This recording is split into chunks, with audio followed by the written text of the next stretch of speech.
Hey, c'est Mystique et aujourd'hui je vous retrouve pour vous présenter le manga Princesse Détective.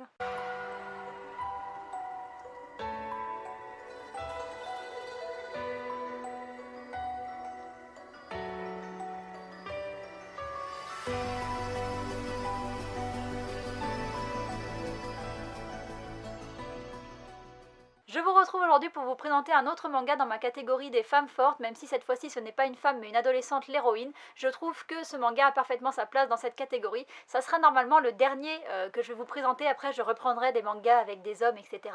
Ou peut-être pas tout de suite, on verra bien. Mais normalement c'est le dernier de ma liste. Après je vous réserve peut-être une surprise pour la semaine prochaine, on ne sait pas. En tout cas pour aujourd'hui je vais vous parler de Princesse Détective qui est publié chez Nobidobi et qui est classé dans la catégorie shoujo. Mais pour ceux qui n'aiment pas les shoujo, ne vous arrêtez pas à cette catégorie, parce que ce n'est pas un manga qui parle d'amour, c'est un manga d'enquête. La série est publiée depuis 2010 au Japon, il y a 13 tomes en cours, en France elle est publiée depuis 2018, il y a 3 tomes de sortie et le tome 4 devrait arriver en avril, donc arriver ce mois-ci, même cette semaine je crois. C'est dessiné et scénarisé par Mayuki Hanan qui n'a rien publié d'autre en France mais qui a publié beaucoup de shoujo au Japon. La série est entièrement en noir et blanc, chaque tome coûte 6,95 € et il existe un animé de cette série. Je ne suis pas sûre qu'il est en français, je l'ai trouvé en espagnol sur internet, en tout cas il a le mérite d'exister, donc je vous donne l'information et c'est la dernière information que je vous dis pour la présentation. Bonjour, je m'appelle Inami Shion et je déteste parler en public. Je suis chargée de la bibliothèque de l'école et quand je ne vais pas très bien, il suffit que je lise un livre pour être tout de suite envahie d'un grand bonheur. Un jour, 3 garçons sont venus troubler la tranquillité de la bibliothèque. À ce moment-là, j'étais loin de me douter que les premières pages d'une série d'affaires mystérieuses allaient s'ouvrir. Comme vous l'aurez compris, ce manga nous raconte l'histoire d'une adolescente qui s'appelle Inami Shion et qui souffre d'une très grande timidité. Elle passe la plupart de son temps à la bibliothèque, soit pour y travailler, soit pour y lire, son passe-temps favori. Quand elle lit, fini la timidité, elle s'évade du quotidien et à force de passer son temps le nez dans les bouquins, elle a acquis de grandes connaissances, des connaissances qui vont lui être bien utiles quand un premier mystère va surgir à la bibliothèque. Après avoir reçu la visite de 3 garçons à la bibliothèque, un livre va être subtilisé et ce n'est pas n'importe quel livre, c'est la pièce maîtresse de la bibliothèque de l'école, c'est un livre rare, une des premières éditions de Sherlock Holmes.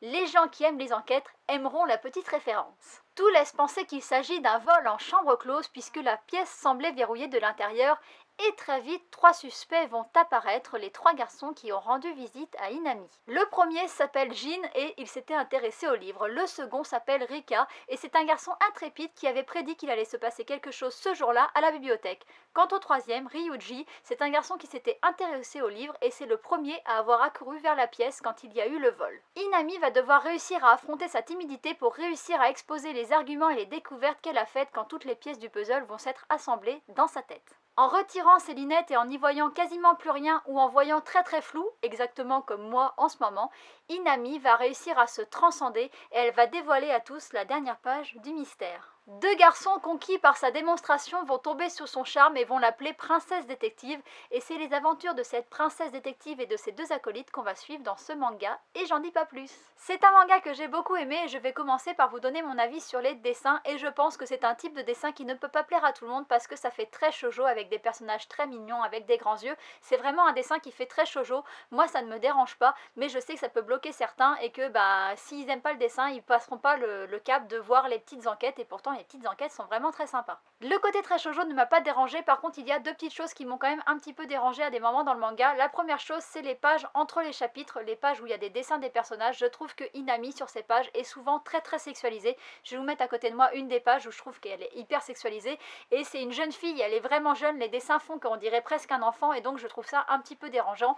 Et il y a quelque chose d'autre qui m'a un peu interpellée, c'est le style d'Inami. Elle est décrite comme une jeune fille très timide et pourtant elle a un style vraiment tape à l'œil, toujours des mini-jupes, elle a vraiment un look, moi j'adore ses fringues, mais je trouve que pour une fille qui est très timide et qui ne veut pas se faire remarquer, et rien que son look fait qu'elle sort du lot en fait. Et donc du coup ça colle pas trop à la personnalité du personnage, même si elle est très stylée et du coup c'est agréable de voir ses petites tenues sympas, mais ça colle pas à une petite fille très timide qui veut pas se faire remarquer. Après c'est mon idée de la timidité, mais je pense que quelqu'un qui est très timide et qui n'arrive pas à parler en public sans enlever ses lunettes et en ne voyant pas les gens, n'a pas vraiment envie en fait d'être le centre de l'attention. Et une fille qui a des jupes vraiment très courtes et un style très particulier et très stylé, elle va attirer l'attention et je pense que quelqu'un qui n'a pas envie d'être le centre de l'attention serait dérangé. Mais après c'est mon avis, peut-être que vous ne le partagez pas et peut-être que je suis complètement à côté de la plaque, mais voilà, je trouve que ça colle pas, c'est comme ça et c'est mon avis. Et si vous partagez pas mon avis, n'hésitez pas à me le dire en commentaire, je ne suis pas fermée à l'échange et je ne suis pas fermée à la discussion, j'admets que peut-être je me trompe et que je suis complètement à côté de la plaque, donc n'hésitez pas à me le dire. Pour en venir au dessin, à part ces deux petites choses qui m'ont un petit peu dérangée à certains moments, je trouve qu'il est vraiment très beau et je trouve aussi que les couvertures sont très belles, ça aurait presque pu être des chouchous couvertures, mais il y avait d'autres mangas encore plus beaux qui sortaient le mois où est sorti Princesse Détective, mais je trouve que les couvertures sont vraiment très très belles. En ce qui concerne mon avis pour l'histoire, j'ai beaucoup aimé, j'adore les enquêtes et j'ai beaucoup aimé la manière dont sont faites les enquêtes dans ce manga.